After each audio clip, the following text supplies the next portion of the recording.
ఆంధ్ర విశ్వవిద్యాలయ విద్యార్థులను విశాఖ ఎమ్మెల్యే పరామర్శించారు. సమైక్యాంధ్ర కోసం పోరాడుతున్న విద్యార్థులకు శాసనసభ్యులు తమ సంఘీభావం తెలిపారు. ఈ సందర్భంగా పలువురు ఎమ్మెల్యేలు మాట్లాడుతూ ఇప్పటి వరకు కలిసికట్టుగా ఉన్న రాష్ట్రాన్ని మొక్కలు చేయవద్దునని చేతులు జోడించి విజ్ఞప్తి చేశారు.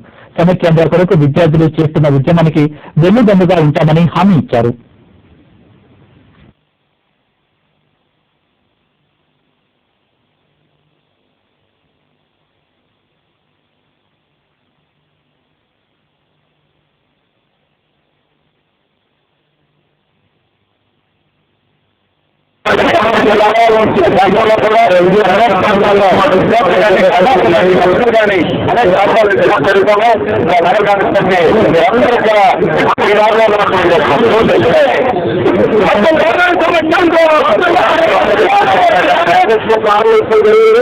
మరి ముఖ్యంగా ఈ ఉద్యమాన్ని మనం కోరుకున్న కేంద్ర ప్రభుత్వానికి చూపించాల్సినటువంటి పరిస్థితి ఎంతైనా ఉంది.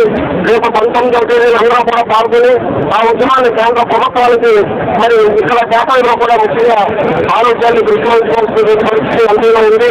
తప్పనిసరిగా 19వ తేదీన మన నగర కాంగ్రెస్ అధ్యక్షులు జిల్లా కాంగ్రెస్ అధ్యక్షులు తెలియజేసినట్టు ఆ ర్యాలీ ఇంకా పెద్ద ఎత్తున విజయవంతం చేసి మన సమైక్యాంధ్ర నినాదాన్ని గంటలు వినిపించేలా. చంద్రబాబు చిరంజీవులు తెలంగాణపై ద్వంద్వ